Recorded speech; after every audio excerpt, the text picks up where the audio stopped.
John, this is your second video for your July 9th lesson. This is from down the line. Let me just go over some things that are causing you some problems.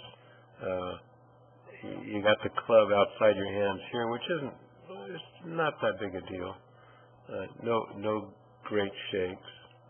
And then you get to your hands are a bit away from your body, and way too steep, but you can get by with that by you're now shallowing it out and getting it close to on plane. Okay, and here's the thing that you need to refine on the backswing from this perspective is see how Scott's left elbow is almost vertical. Yours is about at a 45-degree angle here. Therefore, his shaft in this blue circle is about on plane. Your shaft is off plane.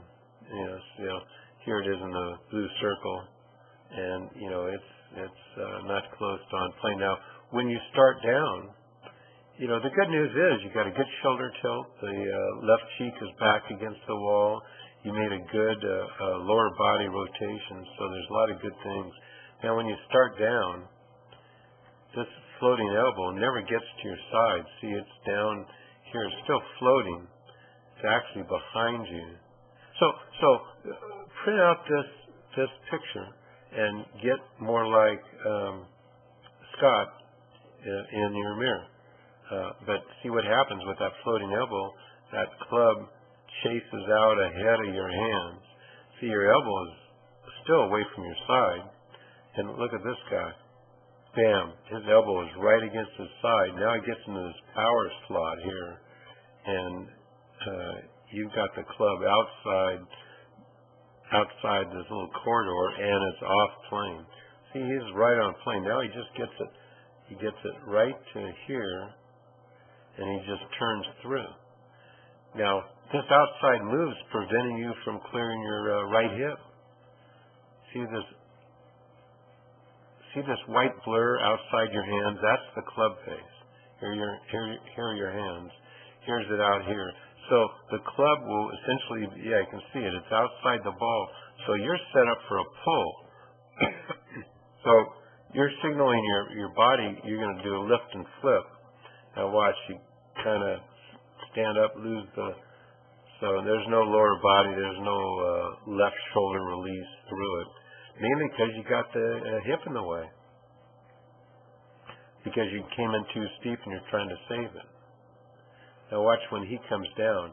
So he's on plane, he gets right to here, now he just clears that front hip, the right hip, and gets to here. See how the club head is? It's right here.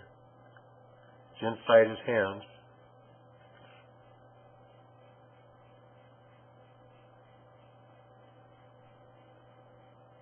It's a blur. It's somewhere in here. Oops, I'm sorry. So here's the club head. Now when the shaft gets parallel, here's the club head right here. So it's in line with his hands, and the shaft is parallel to his foot line. Now he just continues, he releases that left side and explodes through, retains his spine angle. You have it off plane, and you're trying to save it. Coming in this steep, you're going to be pulling it and also hitting it fat. Your body says, oh shoot, I'm going to hit it fat, so I'm going to lift up out of it. And so you stand up and kind of chicken wing this thing. So what I'm trying to spit out is this poor position at the top and the club outside your hands and outside the plane. You can't clear your hips. With the club head, where that white blur is, if you clear your hips with that club head in that position, you're going to go right and more right, which is problems, which represents problems.